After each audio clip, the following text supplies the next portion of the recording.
Hi, Alan. How are you? Oh, hi, Deborah.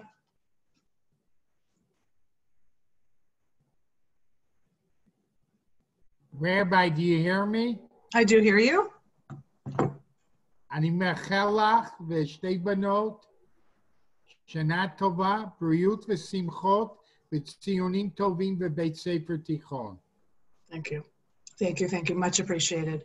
It should be a good and healthier year for you as well. Thank you. Thank you. And I'm very impressed with the way you and the candor are handling the service. Thank you. Thank you. I applaud you. Thank you. Thank you. Thank you. It doesn't happen without a lot of hands on deck. So thank you. And well, I thank the administration. I thank the president. If I see the president, I'll tell him to give you another raise. Thank you. Thank you. Thank you. Thank you. Much appreciated. How are you feeling, Alan? I have to go see at the end of the month the surgeon and see what's going on. Okay. Okay. No glasses? Okay. Good. Good. And no glasses today, right? Yeah, I don't always wear the glasses. They're downstairs. Yeah, it works. It works. Hi, Deborah. Hi, Reba.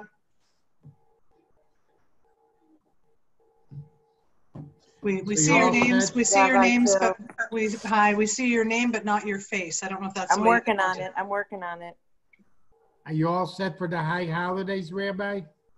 Getting there. Not Rosh Hashanah. Yes, Yom Kippur. Not yet. Still some more work.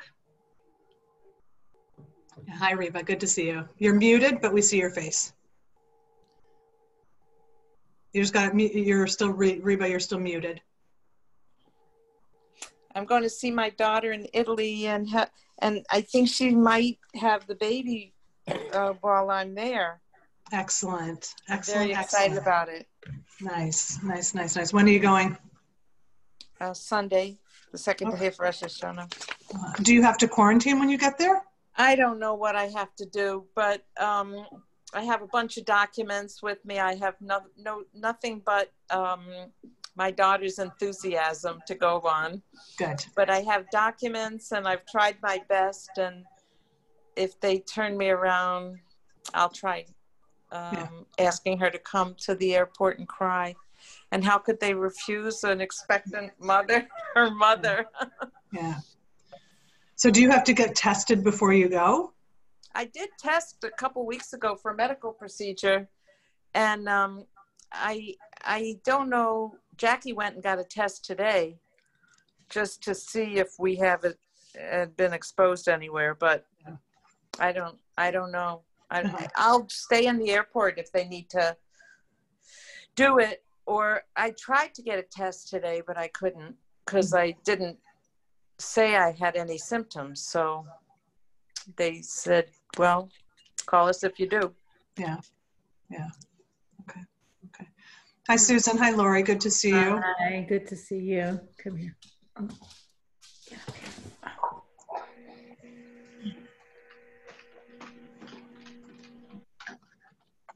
Hi, Abby and Marcia. Hi, Rabbi Till. How are you? Good. How are you? Good. Are you back here, or you're still in the Catskills? We just got back to the Catskills today. Nice. You picked a good day. You picked a good day. About a week. I'm sorry. Go ahead. No. Go ahead. Go ahead. I said we were home for about a week, and then we came back. You picked a good day to travel. It's beautiful today. It is. It is. Except it's a little cold here. I've had to change out of my shorts. What kind of Rochesterian are you? I'm a good Rochesterian, not a good Catskill cold. Yeah. She lasted till 5 minutes ago, so she's good. There you go. There you go. Hi, Esther. Hi. Hi, Esther. Hi, Reba. Hey, Reba. Good to see you. Good to see you too. Look at that. You're in the woods. Hi, Samsung Stacy. Nice to see you. I did. Stacy, you're listed as Samsung.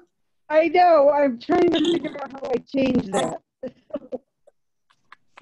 Go to participants, hover over your name, and it will give you the option to change your name.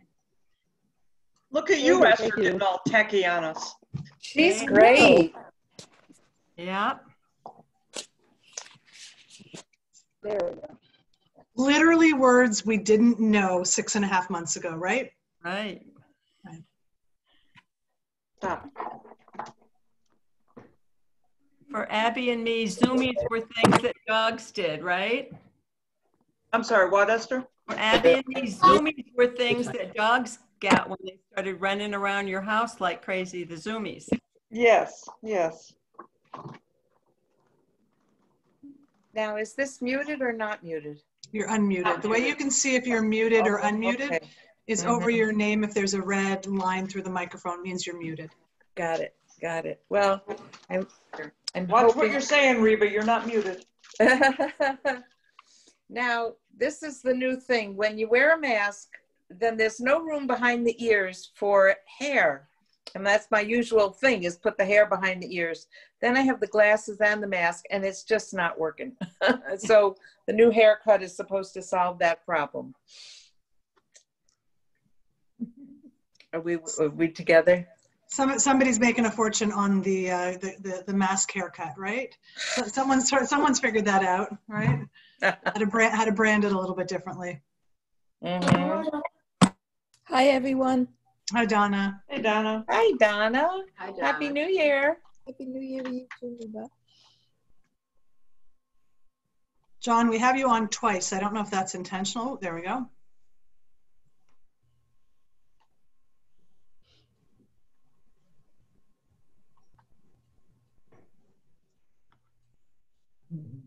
Hi, Marcia. Hi, Marcia. Hi, Marcia. Good to Hi, see the you other again. Marcia. Aren't we supposed to have 3 Marcias? Yes, Marcia. there's actually 4. Wasn't the Brady Bunch after many of our time? Like, I was in college by the Brady Bunch time. People used to say Marcia, Marcia, Marcia, and I go, what are they talking about? That was what I said last week. That's my reference, right? It's that's a good, worth Googling that episode. Worth it. So the technical challenge I have when we do it in the living room is I can't see the print from all the way across the room. I don't know if Something to write in notes with. I'll be right back. there's I'm going to Work screen share so you'll see it. I can increase. If it's not big enough, you'll tell me I can increase it. Is everybody ready for Rosh Hashanah? Everybody's got their stuff together, their candles and their cooking and their Yontif outfit for home, right? Jack, their Yontif The top half. pajamas. Oh, Jackie went to get wine for Rosh Hashanah, so she said, "What kosher wine should I get?" And I didn't know. Anybody have a one they love? I like to drink, I know people think I'm nuts, but I like to drink Manischewitz just because to me, it's just the holidays. It's what my parents always had. So we also have other wine on the table, but there has to be Manischewitz. I used to tell my father that I could pour Manischewitz on top of ice cream. Oh. That's how I kind of sweet and. Oh, it's very sweet and syrupy. Yeah. But there's something about that flavor that to me just says. It's a memory. It is a very precious memory. Tomorrow is baking day. I have not had good luck so far. I won't go into the details, but tomorrow it's let's try it again day. Oh, okay. Which is like a perfect theme for the holidays. Let's try it again. That's exactly what we're supposed to be doing. So you're all good and in line. I like that you're actually living what we're about to be praying. It's perfect. Thank you. Yeah.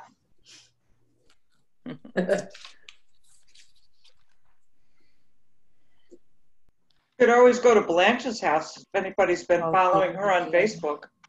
yeah. I think she's cooked enough for the whole congregation. Oh, really? Yes.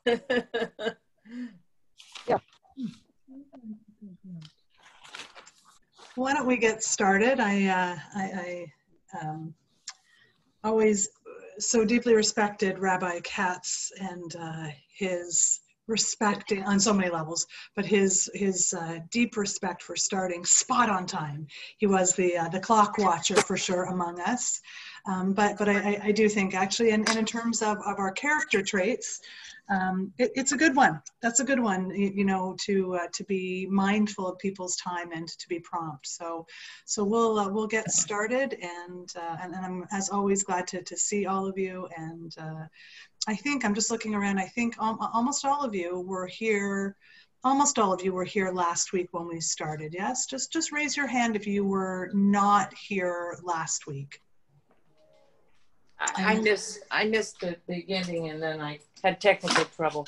Okay, so yeah, I think I'm not going to name names. I think a few of you weren't here last week. So each class is meant to be a standalone.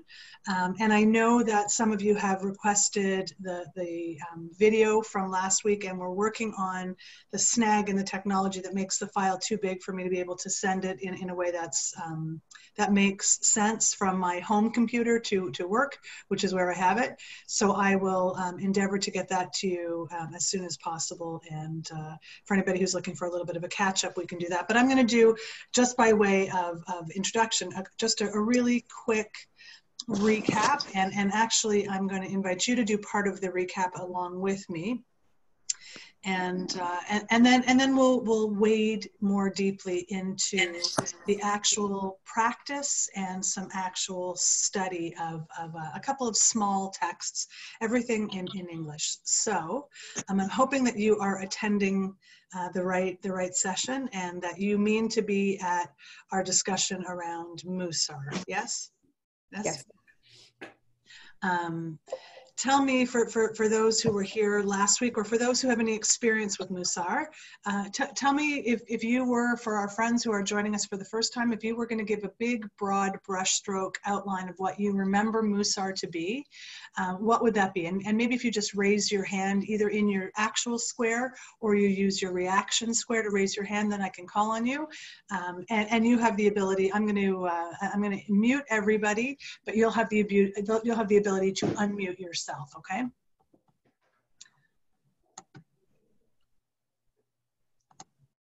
Okay. So Mussar, Susan, yes, unmute yourself first. Just unmute yourself and tell us what you remember. Yes, I do.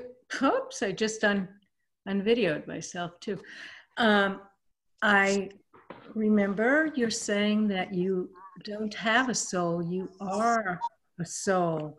And Mussar attempts to get that soul in balance by looking at a number of traits such as gratitude, faith, generosity. There's a whole list of traits, and to concentrate on the ones you are the weakest in and that you'd like to strengthen yourself in. And there were morning, afternoon, and evening exercises to do, so that you not only think about it, but you practice it every day until you're in balance. That's what I learned last week. Beautiful, beautiful, beautiful. It's a great start. Thank you, thank you, thank you. Covered many of the framing ideas of what Mussar is and hopes to accomplish. Anybody want to add a little bit to that? Lindsay, where you're there. Lindsay, are you okay if I make you co-host and you can do the spotlighting feature that you had mentioned? Would that be easier for tonight? Sure. Okay, Yeah. so let me do that. In the meantime, Donna, yeah, please. Okay. I remember you saying also that it is a very old Jewish practice that was used for a long time, but that it hasn't been very popular for a while, that the reform movement seems to be going more into it, that it is an introspective kind of practice that goes along with Torah study, that it is a practice that, as Susan said, helps you to look at yourself. So it's kind of another layer on top of the Torah practice that you're doing. Yeah, exactly. Beautiful, beautiful. What do you remember was the compelling reason behind adding this particular layer to Torah study? Do you remember? Does anybody remember what it was? It was around yeshiva students. Yeah, Esther, please. I think you said that certain rabbis were concerned that the yeshiva students were sort of all knowledge but no heart, or they weren't, they were like learning it, knowing it, but maybe not understanding it or feeling it, and he wanted to add this component to balance their studies. Exactly. They were worried. I don't even know that I would necessarily say that they were worried that they were all, all knowledge and not heart, but to bring, I think as Susan mentioned this, to bring into balance the sense of menschlichkeit, right? The sense of being a mensch, being a decent person from your Torah studies, that you can be a Torah scholar and not know the right way to interact day to day, right? We say yom yomi, that the study and the practice of Mussar, the study of Mussar literature and the practice, the discipline of Mussar, really as you're saying, Esther, that extra layer, and Susan as well, and Donna too, right? That extra layer on top of your learning to really work on your soul traits, your character traits. Yes, what else? Yeah, Marlene, please.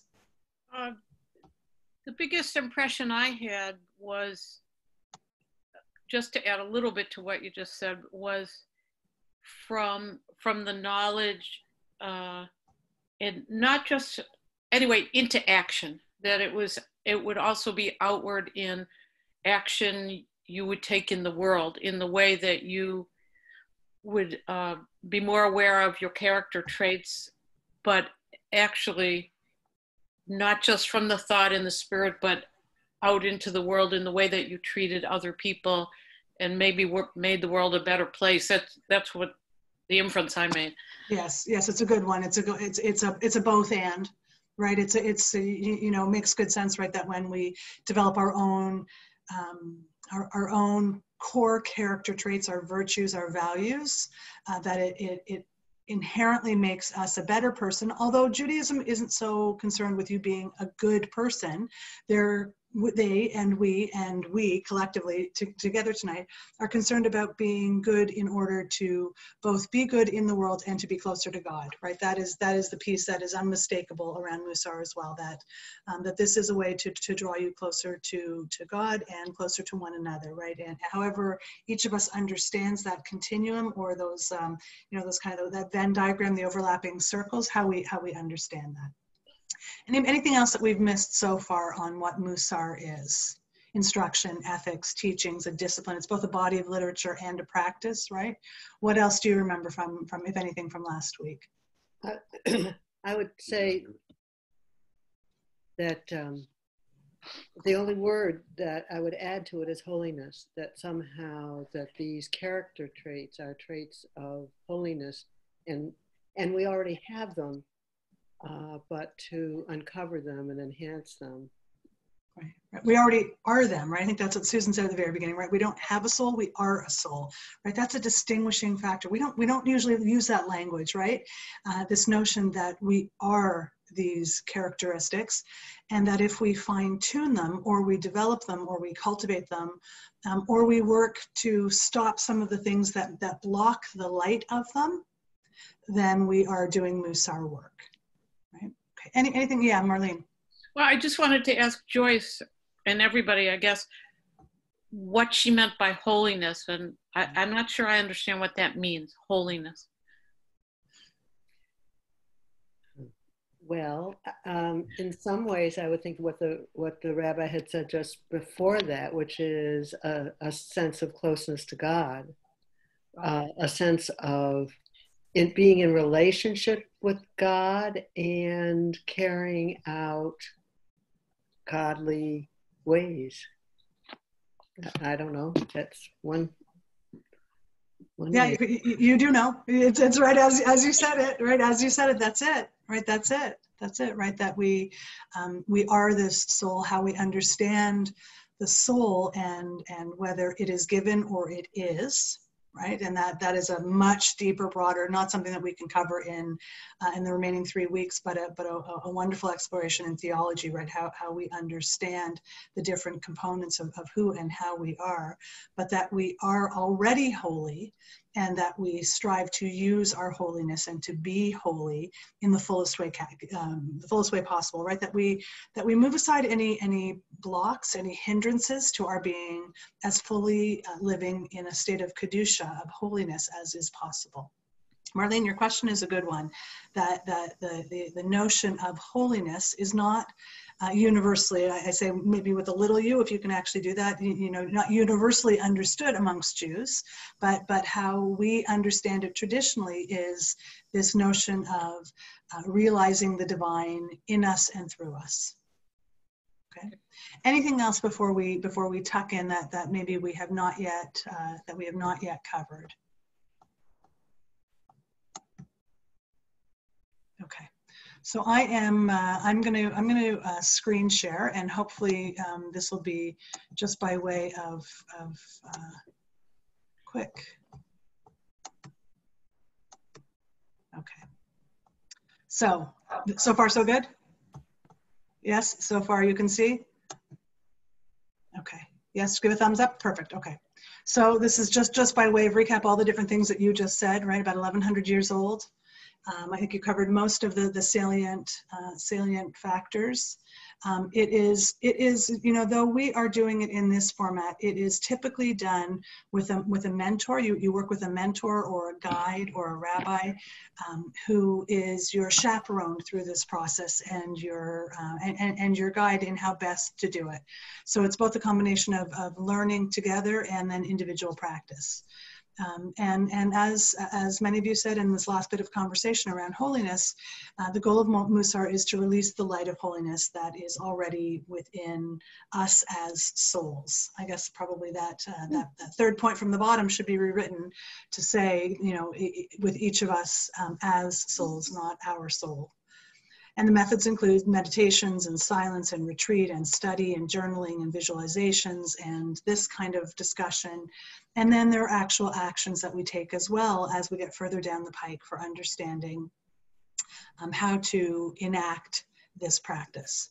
And all of them are meant to really reach us on a very deep level of our character traits, our soul traits. They're called midot in Hebrew, and that's the plural. Anything that's got an ot ending in Hebrew is plural. The singular is midah, so that's the one Hebrew word that's really good for you to hold on to, either midah or midot. Midah the singular, midot the plural. Those are our traits, okay?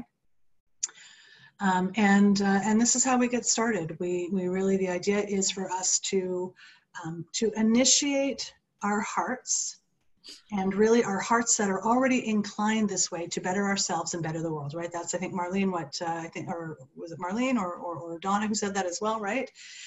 And that the work that we do is twofold, and that the thinking is in the same way that we are a soul, not that we have a soul, that we already have these, we already are living these midot, but sometimes something gets in the way, I guess is the most pedestrian way of putting it. Sometimes there's a block. Right, and so we don't know that there's a block unless we do the studies to identify it and the work to identify it, and then clear anything that might be in the way, any kind of obstacle, and then also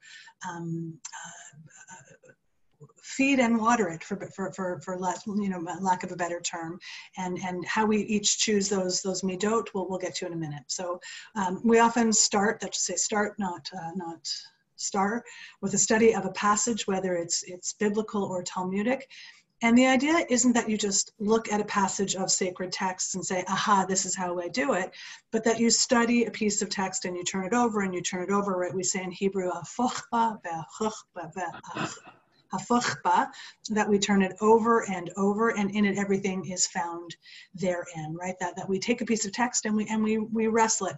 I often think of you can tell how old I am, of it like the disco balls. Those mirrored disco balls, right? And that whether it moves or I move underneath it, the light catches it in a different way and I see something, I appreciate something differently. And sometimes I stand under that ball and it's just a ball of mirrors and nothing is actually refracted, right? Doesn't mean that it doesn't have the capacity to refract something. It's where I'm standing and how I look at it, right? Whether I move or not. So really what is key to Mussar work is a daily routine and a daily practice. This is the list that many of you are this is the first list that many of you are referring to that we looked at last week. These are our midot, our soul or character traits, or quite literally the word midah means a measure. These are, if you count them, there should be 18. That's a good Jewish number for us. I have chosen these 18. There are, in fact, many more, just so you know, okay? There are many more, but this is a good jumping off point in the best of ways for us to look at an initial list. And what I would ask you to do right now, and we did this last week as well, is to take a moment and to look at this list and to jot down on your phone, if you want or need, on an open document, on a scrap of paper, whatever you have handy in your mind's eye, if that's easier, 3 of the midot that catch your attention. You don't need to share them. It's just for you personally, but just take a moment and jot those down, okay?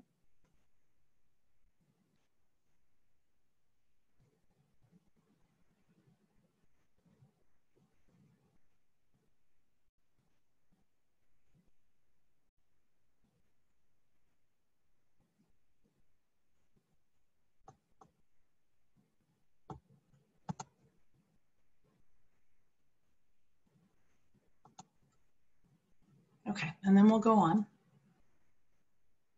And this is the next part of how we actually do our work. And I know that everybody is very eager, or not everybody, but maybe a lot of you are eager. I got some wonderful emails during the week of, okay, so what's next, right? How do we do this next? How do we jump in? And so what I need to tell you is you can jump in, but we have in 4 sessions not enough time to do all the foundational learning that we really need to do in order to not jump in, but to walk in the way that we are best meant to in terms of both the study and the practice of Mussar. So we talk about tikkun midot hanefesh, right? That you know the word tikkun, it comes from tikkun olam, it means repair. Midot, you know that word as well, which is the virtue or the trait, the character trait. And hanefesh, you probably also know that word, which means the soul. So we are doing a kind of repair of our soul's virtues or our character traits within our nefesh. And the question is, how do we close the gap? How do we close the gap between that which is and that which could be? And this is how we approach it through a Mussar lens. So what our teachers suggest to us is that we first identify from that list of 18, but there are, if you do more searching on Mussar, you'll see there are many, many, many more midot. But where we begin is probably with those first 3 that you jotted down that caught your attention. They caught your attention for a reason. And our wisdom teachers around this say the ones that caught your attention are probably the ones that need your attention. So we identify, in this case, I invited you to identify 3. And then the second stage, which is so important, is that we watch that trait, right? So if you chose faith, if you chose patience, if you chose silence, we watch and we have that, almost as if you had a flashcard in the front of our head or a Post-it somewhere. We watch and we see, let's just kind of drill down and pick one. Let's just say patience, right? So we keep that in the forefront of our mind and we notice where we weren't patient, where we were patient, where we admired somebody else's patience, where patience could have resulted in a very different outcome of whatever the situation is, where being patient could have looked different or felt different, either individually or in a family construct or at work, right? So we identify the midah first, and then we watch it, right? So it's like akin to looking for a behavior, right, in another language, and then watching for it and not judging it, but noticing it, right, in a meditative way. It's called naming it, right? Just naming it. And then eventually, not quite yet. And then we look to adjust that behavior, right? Either up or down, right? Depending on what not the behavior, the virtue is, right? The midah is, right? So we identify it, we watch it for a period of time. We're going to talk more about that in a little bit. We learn about it. I think I might have missed that step. We learn about it. And that's where the study piece comes in. And then eventually we learn how best to adjust it. We are guided to be steadfast, right? To stick with it, that this is, it's a discipline. It's something that we build. It doesn't just happen, right? That just like Torah study doesn't come easily to most of us at the beginning, but that we work with it and through it and alongside of it. And that it's best done with a teacher or a guide, if you're able. I'll talk more about that at the end. If I haven't, please just remind me, okay? So there are a lot of stages, right? We have this first bit about closing the gap, and this is how we actually conceptualize Mussar. And then according to Rabbi Salanter, who was really the founding father of Mussar, we look at these three components. You'll see them on the right-hand side. That's stage one, which is a sensitivity. That is training ourselves to look for it. And then self-restraint, right? If it is a midah that needs restraint, that we are mindful of how to contain it in the right way. If it's a one that's detrimental, right? And then ultimately that leads to transformation, right? So if humility is one of the traits that you're looking at, the question might be, am I expressing enough humility or not enough humility? Right, and then moving from there.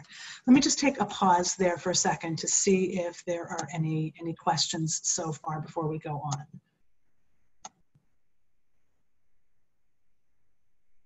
No? So far so good? Okay. Okay.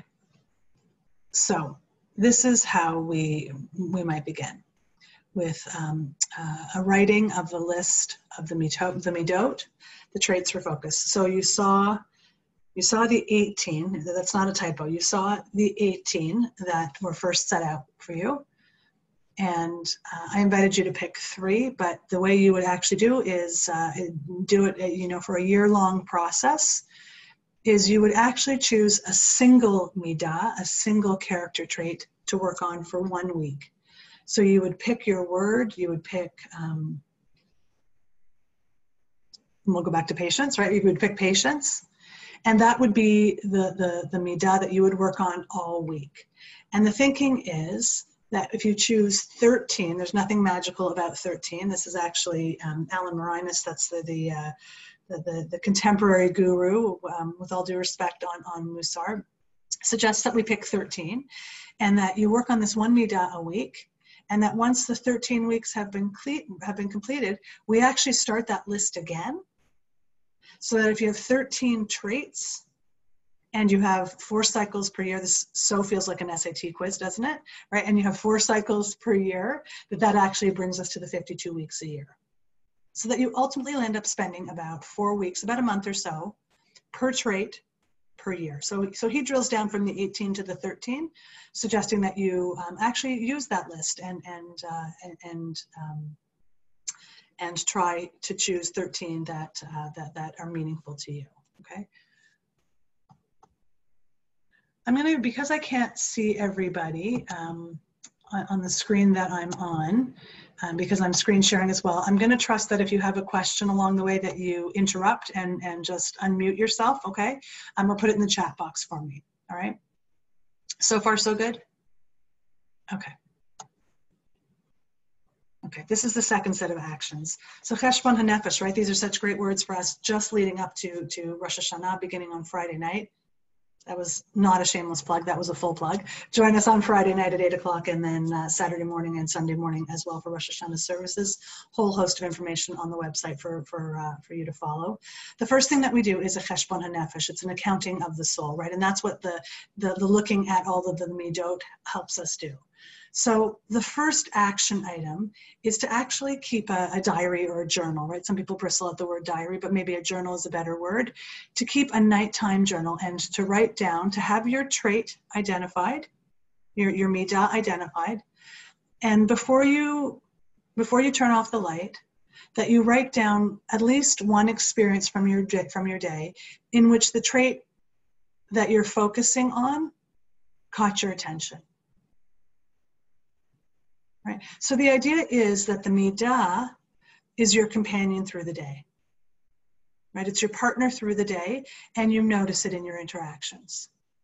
Okay, so in this cheshbon hanefesh, in this accounting of the soul, right, that we are invited to do for Rosh Hashanah and Yom Kippur much more comprehensively, right, that this trait on a day-to-day basis and on a week-to-week basis, noticing this one trait, keeping it with you all week helps you focus on it.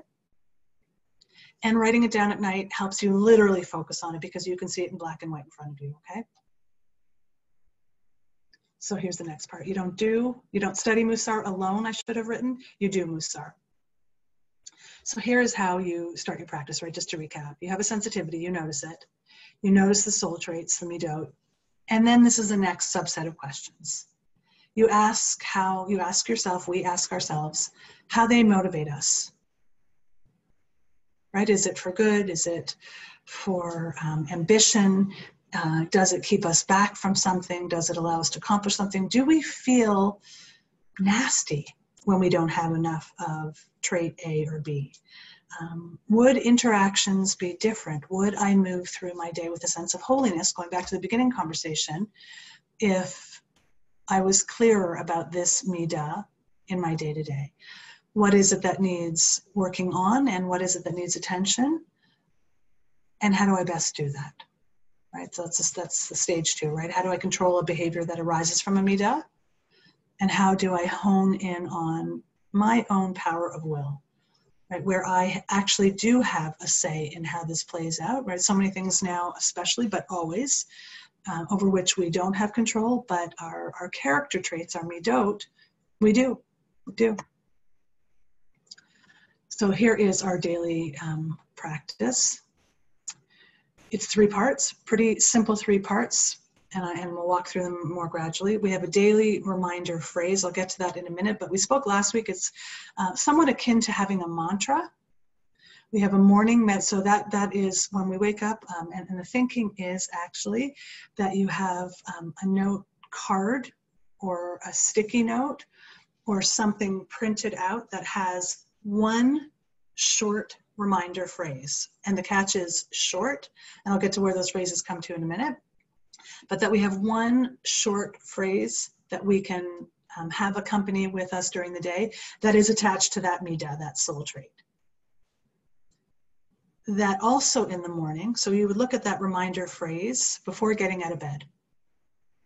And then after getting out of bed and doing what you need to do, but before actually starting your full day, that you spend a few moments in morning meditation. And I'll talk a little bit more about what morning meditation looks like for some people who are already practitioners. Those words won't sound daunting. For others who don't yet have a meditation practice, we're not talking about an hour-long sit, but really could be as long as you want or need. But the idea is that you focus, and the focus is actually on one word, and the word is Shema, which means listen. Right? And I'll talk a little bit more about what that meditation is like. And then a bedtime practice that brings us back to our diary or our journaling. So here is looking a little more closely at those 3 practices.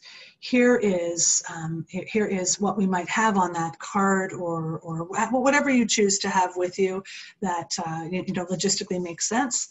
This is your phrase that is attached to the midah that you are working on for the week, and yours to hold on to, and the repetition of it, either the reading of it. I encourage you actually to say it out loud, as strange as it feels, to say it out loud. When we give voice to it, it is animated, right? That is ritual actually helps us to embody what we are aspiring to do.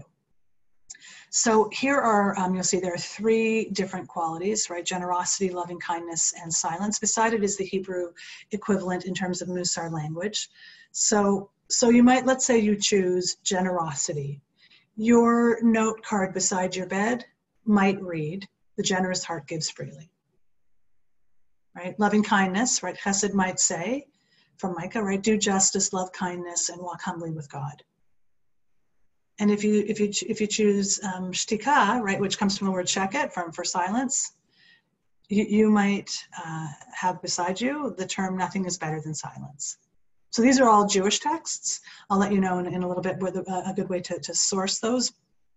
However, you probably have some of those abilities at your fingertips, right? You can open up your Bible. The Psalms are a treasure trove. Proverbs are a treasure trove. Rabbi Google is a treasure trove, right? That you can look for, right, Jewish quotations on. There are beautiful Jewish quotation books.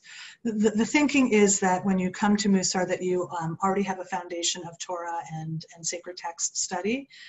We have great access now in our sacred texts online, and I encourage you in these times to do some looking at, do a search of your midah that you're going to be working on, and a search, try it in different ways, right?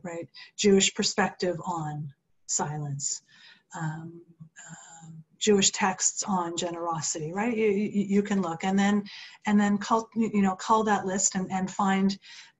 Less so should be at this point a deep dive, although a deep dive is highly recommended in the text, and more so at this point to identify, just as you're getting started and trying, a one short verse that speaks to you and speaks to your midah.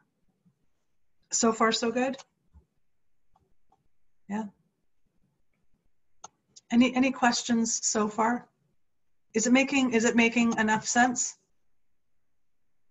I see some blank stares. I don't know if it's the time of the night or, yeah, okay. Okay. And this is the second practice that I mentioned, which is the meditation piece. So for those of you, let me actually just stop the share for 1 second so I can see your beautiful faces. And let me ask, how many of you have had any experience so far with mindfulness or meditation? Just show us with a raise of hand. Okay, so it's a lot of you. It's many of you, but that need not stand in your way. For those who have not yet tried, the thinking is, and for those of you who are trained in meditation and mindfulness, is to orient your body, right? So to do things like relax your body, but to sit comfortably erect, right? With your feet planted on the floor, but not tense. To be, I think, got somebody else screen sharing? Yeah. Okay. To sit comfortably and to unclench anything that might be clenched. So to be mindful of your hands and your shoulders and your neck, to sit comfortably, and to sit with your feet at, if we were sitting together, it would be so much easier to show you, right? To sit with your feet underneath your hips, right? But planted on the ground, and your hands sitting nicely in your lap as well. And do we have Lori? I think Lori, are you screen sharing still? Yeah, okay. And to be mindful of your breath. And this was one of my most amazing teachers, probably 20 years ago, who said, pay special attention to your tongue, which tends to cleave to the roof of our mouth, which is a good Jewish teaching, but we don't want it to cleave to the roof of our mouth. So take a breath for a second, close your eyes. Breathe through your nose if that's comfortable for you. And notice your body first. And notice your breath.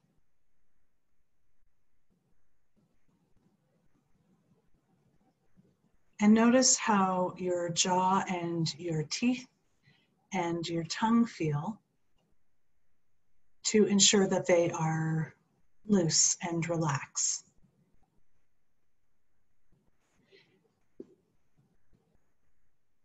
And we take some breaths, and this is what we would do in the morning.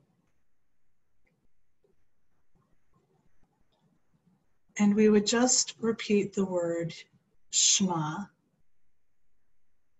which means listen. And you can do it as a breath. You can do it in your head. Right? There's a beautiful breath one that has us do this. Take a deep breath in and we go. And then we say Shema. And it's all breath-based. And if that one speaks to you, you can try that one. You can work with it as it best makes sense to you. There is no right or wrong on the Shema meditation. You can say, listen. You cannot say anything out loud, right? The goal is in meditation to repeat it in your head and be mindful of your breath. And most important, what listening and discerning, right? What saying the word Shema, what saying the word listen means, right? And that's how we center our day. Okay, so friends, come back, although you look very, very pleasingly in meditation mode. That would be just for a few moments. For those of you who meditate with it longer. Sit with it longer and be with it. For those for whom meditation is new, try it for 2 or 3 minutes. And notice when your mind wanders, and it typically does, that we pay attention to that. That we say, oh, did I pay the water bill? Oh, what's that noise that I hear downstairs? Oh, did you hear my front door open while you were doing your Shema meditation just now? That's my kid coming in, right? Right. So, right, these are the things we notice. The way a meditator processes that is by noticing it and saying, I heard the door open. I'm going to listen. So our mind wanders. That is very typical. And we gently bring it back without judgment. Why aren't I doing this better? Why is this so hard? Why am I bored? I'm tired. If I keep my eyes closed too long, I'm probably going to fall asleep. Right? These are all very normal things when we meditate, right? But to be gentle with ourselves as we wade into meditation. Any questions before that? So we would start with the note with the verse that we have that draws our attention. We would get up and begin our morning, brushing our teeth, going to the restroom, all those things, right? And then we would find a quiet place. I recommend that you meditate sitting up, not lying down. And that we find a quiet place and we meditate for as long as is right for each of us individually on the word Shema, on the word listen. Okay, so far so good? Okay. Yes, Donna, please. Did you say that you don't say it out loud, but you just think it, or you do say it out loud? Yeah, you find the right practice for you. I thank you for the question. Yeah, you find the right practice for you. For some people, they need to say the word out loud in a meditation. For others, it needs to be done silently. Historically, how you do it, I'm less concerned about because it's got to be right for you. The idea is that it focuses us on listening. And by listening, I mean, right, paying attention, right? Susan, we have any other signers on the call? Who else knows some sign language? Right, so this, I believe, if I'm not mistaken, means pay attention, right? Yeah, it means pay attention, right? So that's, yeah, Linda, thank you. I forgot, yes, also you, yeah, right? We have, right, that's what it does. So what happens when we meditate is that we sometimes, right, we turn this way, but meditation and mindfulness around Shema invites us to come back to center, right? It invites us gently to notice where we went sideways and to bring ourselves back, okay? There was, I think, was there another question? No, okay, good. Okay, so let me go back to the screen sharing and then we'll do a little bit of study, okay?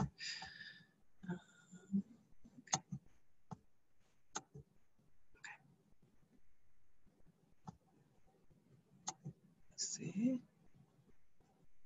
Okay, so this is the second practice, the meditation, right? So the first one is the daily reminder. The second one is the meditation. And the third one is your evening one. So the first two happen in the morning, and then we'll talk about how you carry that character trait with you through the day. The third one is your bedtime ritual, which is revisiting your journal to identify days that reveal or revealed the trait that you're focusing on. Okay, so you go back and you do you take a stock of your day and say, okay, I was looking at loving kindness, and did I stop at Wegmans when I saw somebody rolling their cart out, and whatever they had under their cart fell out from under their cart? I just had this moment, and did I stop to help that person put whatever dropped out of the bottom of their cart, right where you put your bigger items, or was I worried about being too close to somebody in these bizarre times where distance is important, right? What did I notice about acts of loving kindness during my day today? Okay. So let's go into a specific midah. This one is called simplicity. Also, it's histabkut. It's a mouthful. It's a reflexive word, and the notion is one of simplicity. Actually, it's sometimes translated as, I love this word, as enoughness. Right, it's a good word, right? Enoughness, right? So this idea that we are okay with our portion, that we are content with our helko, right? With what we have, right? So and here is one that we'll look at together that I thought would be interesting. The challenge of how we understand the material versus the spiritual, right? Right? How do we acknowledge what is, right? What do we need? What do we want? What is more, what puts up more of a barrier? Is it abundance or lack, right? So many of us are in a fortunate place of abundance. Many, not all, but how might that actually stand in the way of cultivating a midah, right? So we look at Shlomo ibn Gabriel, who was an 11th century Spanish philosopher, who said, it's the bottom quote, "Seek what you need and give up what you do not need, for in giving up what you do not need, you will learn what you really need." Seek what you need and give up what you do not need, for in giving up what you do not need, you will learn what you really do need. So I want to pause there for a second, and I want to invite you for your thoughts on this one passage. What catches your attention on this passage?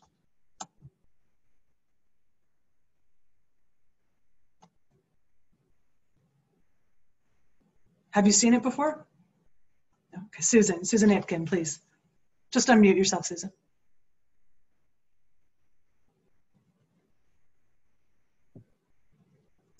Oh, one more, hold on. One sec, Susan Ipkin, 1 second. You're not unmuted, let me unmute you. Oh, okay, try again, Susan. Oh, did I? Yeah, you're good. No, just tap it lightly. You can also hold down your space bar and hold it down while you're talking. It's a real fundamental sorting out. If you give up something that you really need, you'll feel a pinch.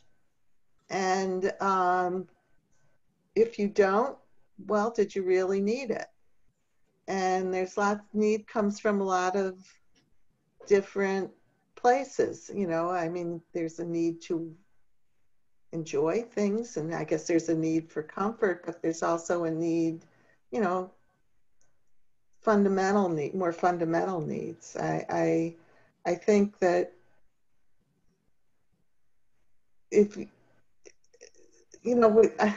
I think that you get burdened by, it's easy to get burdened by stuff, and it's easy to get burdened by busyness. And then when you sort it out,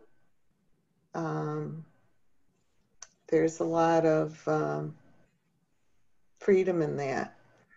I was just thinking that, in retirement, when you retire, I've been retired since 2007, it sort of shakes up your life because you do sort out. I remember thinking that, I'm going to sort out what it is that I really want to do with my life. But there's also, I keep hearing from people my age who want to divest of their stuff because you can get buried in stuff. And so it goes, it can go in many directions, I guess, from the material to the spiritual. What do you really need? What do you really want to do? Yeah, I think, I don't know if you saw that when you said something about divesting yourself from your stuff, there were a lot of heads nodding. I did see that, right? So Susan, thank you. It's such a great jumping off point. Those of you who were nodding, what made you nod? Yeah, Liz. Am I unmuted? Yes. For me, I guess it's actually the bullet point above, which is it's easy for me to confuse what I need with what I want. And kind of making that distinction of seeking what I need and giving up what I don't need as opposed to just what I want. And that sort of grabbed me as I looked at this. Yeah, thank you. It's a discernment process, right? What is it? And Susan, you also just mentioned this, right? Do we need for enjoyment? Do we need for purpose? Judaism doesn't say we're an aesthetic religion, right? We don't need to self-flagellate and punish ourselves, right? That's not even the goal of fasting on Yom Kippur, despite what many think. That's not the goal, is to live an aesthetic life, right? A simple life in that way. In that way, not like a eunuch, right? Nothing like that, or how we understand monks in some places. But what is that fine line between wanting and needing, and what is the intent, right? What's the heart's intent behind wanting and needing for to what end? Yeah. And for the rest of you who were nodding, what made you go, yeah?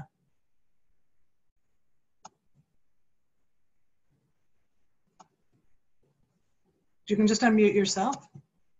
Yeah, thank you, Linda. Go ahead. Well, I think COVID has made us think about this, right? So all of us were in a panic about what we needed. Do we need toilet paper and paper towels and hand sanitizer? And the sense of all these material things that the culture told us we suddenly needed. And I think it was hard to figure out how to remove yourself from that panic. Or at least it was for us. We were out of the country and we came back to all of this. And I find myself still struggling with that. The sense of I should be building a bunker in my basement for when all my needs may not be met. And are they really needs? So it's a struggle. Yeah, absolutely. Out of that list of 18 that I put up before, Linda, I chose simplicity because I needed to see it. Right? That was right. I think I shared last week that I had that same kind of initial panic, around supplies, and share histabkut, because I also am aware that that's a midah for me. In these times especially, and in all likelihood, right, these midot tend to have a drumbeat for us, right? They come back, they come back, they come back, and that is our paying attention, right? That is our listening to this soul trait and saying, if this is a drumbeat that I hear fairly often, this is the midah that I might like to first work on, right? So there have been some questions about how do I pick which midah to work with, right? Listen for that drumbeat of which one keeps pointing to us. Anything else before we go to? We're going to stick with simplicity for a minute, but any other thoughts before I move from this slide? Yeah. Yeah. Go ahead. Well, as I looked at the list, I thought, shall I pick something easy for the first one? And then I looked and I said, I know I have to pick the one that feels the hardest. And that was simplicity. Mm-hmm. But it was not only stuff. Mm-hmm. It was my calendar. It was my relationships. It was like, how could I possibly say what's enough or where I put my attention when there is such an abundance and is so, very, on many, many levels, it was very complex and daunting, but I think it will be useful to stick with. Yeah, thank you.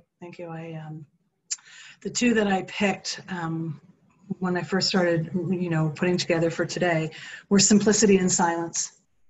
Right, because I'm sure, like everybody, just inundated with so many words and so many screens and so many intense, right, face-to-face moments with people, right, where you see and you pay attention to the, to the background of people's spaces, and right, that this idea of simplifying, literally and figuratively, right, whether it's, Linda, as you correctly noted, right, material things, or any of the noise. More broadly, Joyce, that you're pointing to, right, any of the noise that crowds our ability to live a more soul-filled, holy life is what this points us toward. Lori, please. I don't know if that's is that a hand?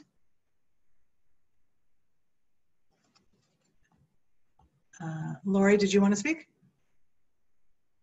You're muted. You're muted. Just unmute yourself, Lori. Hold on. Okay. Well, I think, can you hear me? We can. Okay. When they talk about need, we're talking materialistically. All one has to do is downsize, and you find out what you need and what you don't need. And basically, it makes your life much simpler when you disperse what you don't really need. And you find that materialistically, there's so much that we gather in our lives that we don't need. And I think that living a more simple life really makes you feel better. It makes you feel more open to, for me, it makes me feel more open to God, because I don't have all these other things hanging on and in my head and all around me. I can just feel much better with my relationship to God. Also, last week when you said you take a practice, I did choose one, and it's really very difficult to really go into it and practice it and try hard.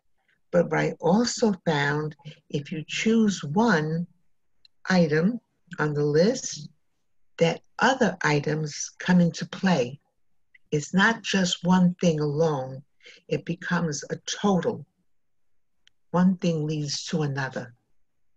So it really enhances you completely.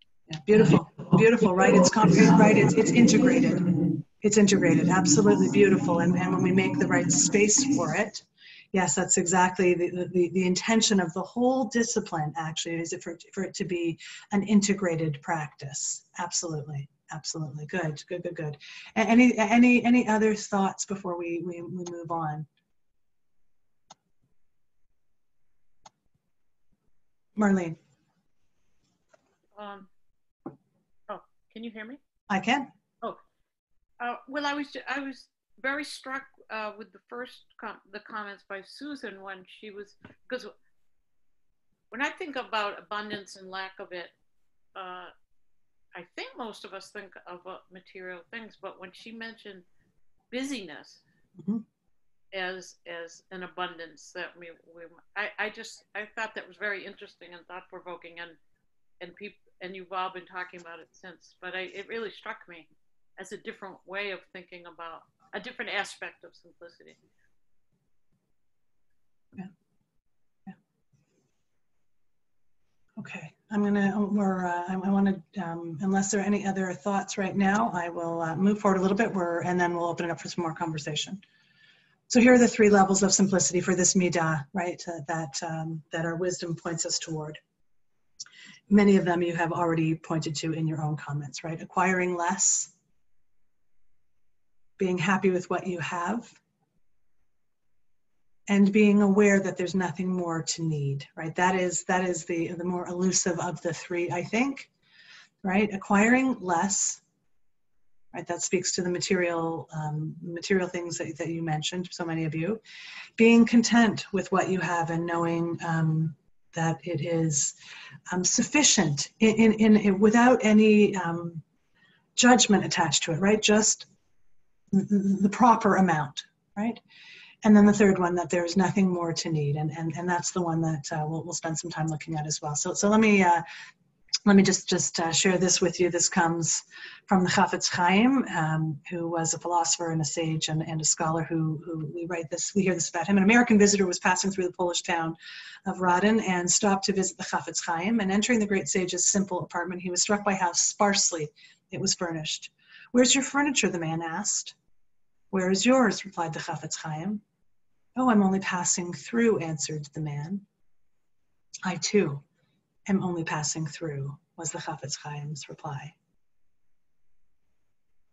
Right, so this notion of, I love this text, I've always loved this text, right? This notion that there is simplicity and that we are temporarily occupying this place and this space, whether that is our footprint literally or figuratively, right? How we move through and on this earth in a literal way and in a figurative way, and how that looks in a microcosm and how that looks in the macrocosm as well, right? So Histabkut really has us focus on how best we can live simply with enough of what we most need,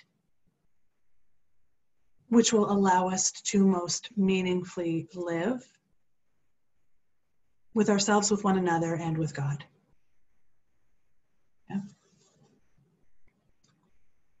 So this is our last slide, and then I'll open it up for some conversation just as we wrap up. Here are the three things. This is the book, by the way, from which so much is drawn, and which I would highly recommend, and I know many of you have already read or are reading it.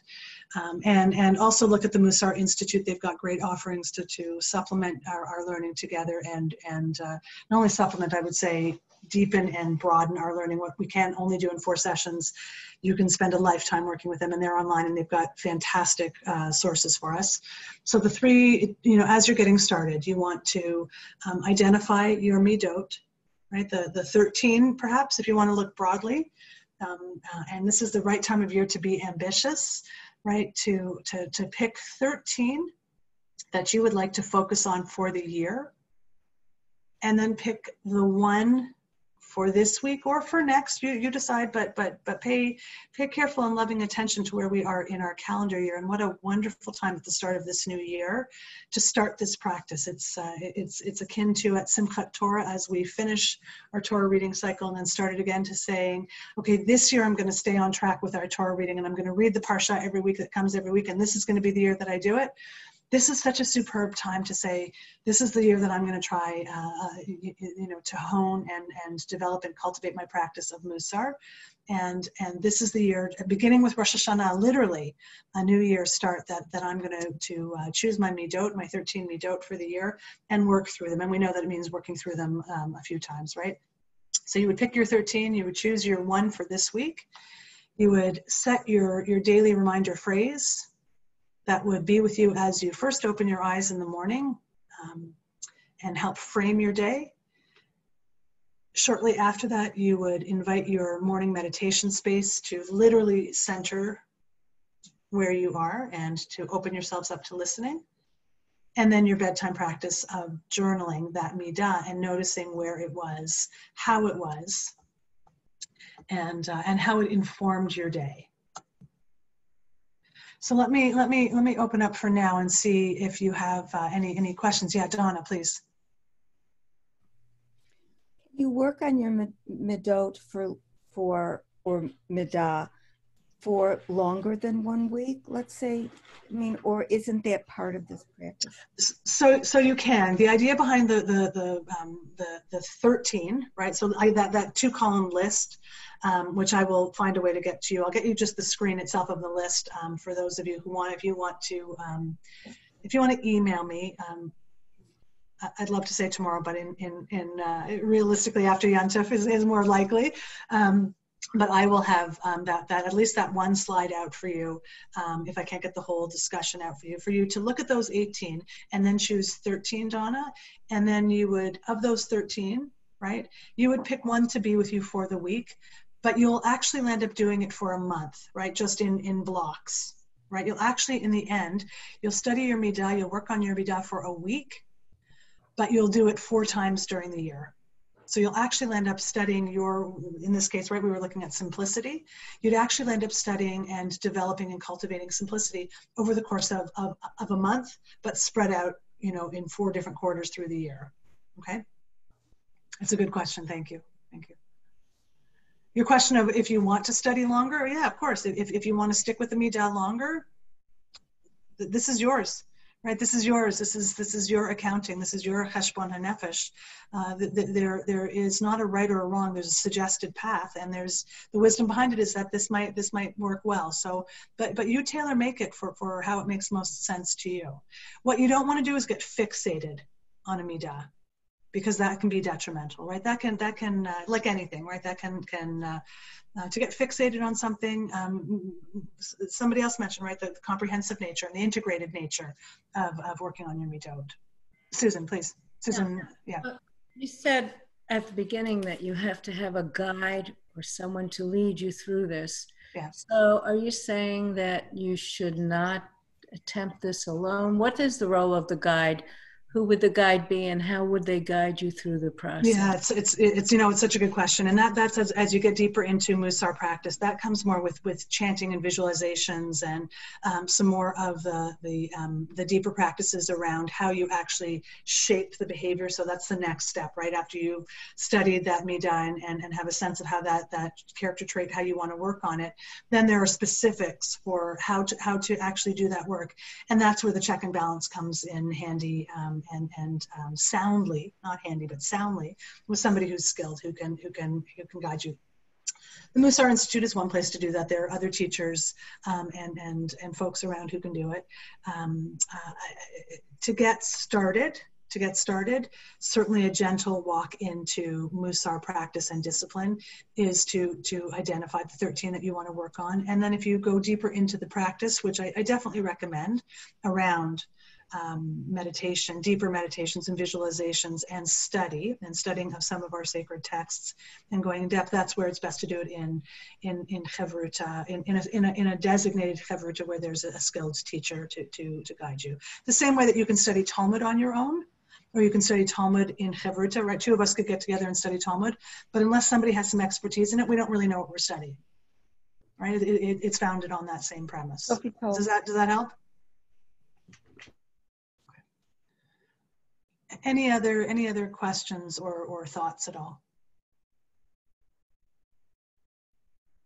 So I have to tell you, when Susan and the Adult Ed Committee, Susan Rizzo, talked about kind of what the layout might be for this year, and Mussar came up as a topic for discussion, and I said I'd love to study that with you, because I've studied it and I'm eager to study it again.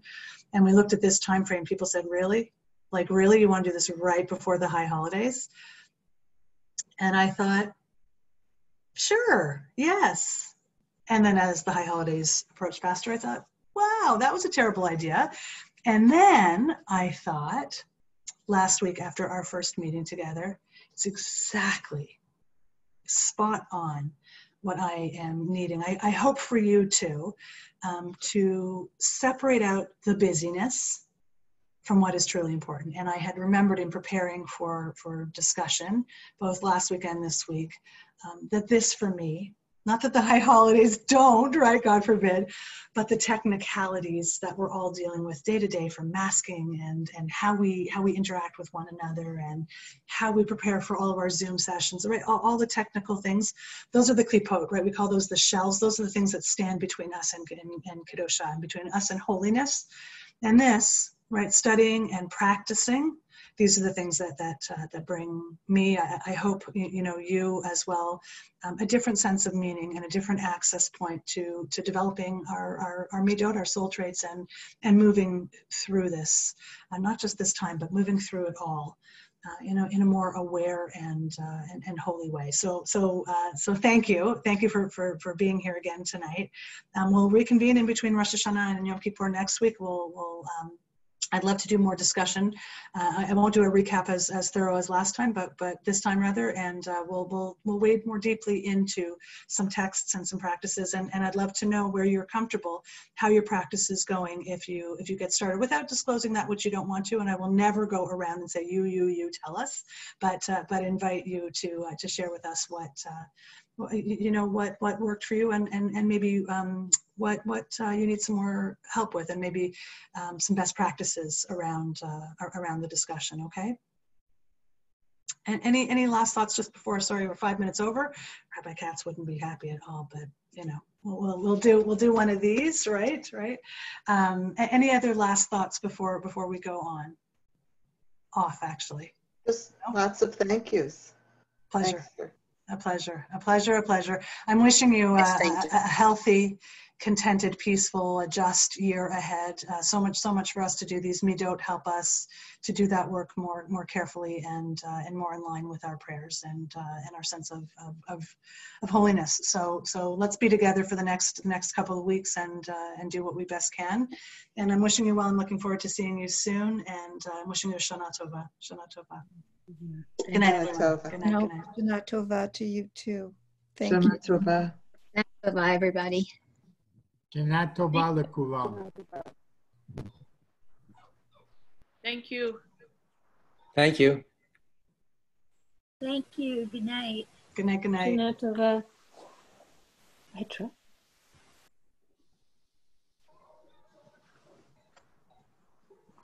Shana Tova. Shana Tova, everybody. Good night. Good night. Bob and Joyce, good to see you. Bye, Deborah. Bye-bye.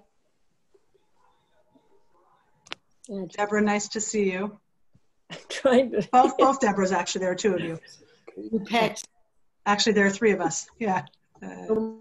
Alan, good to see you as well. Take care, everybody. Thank you.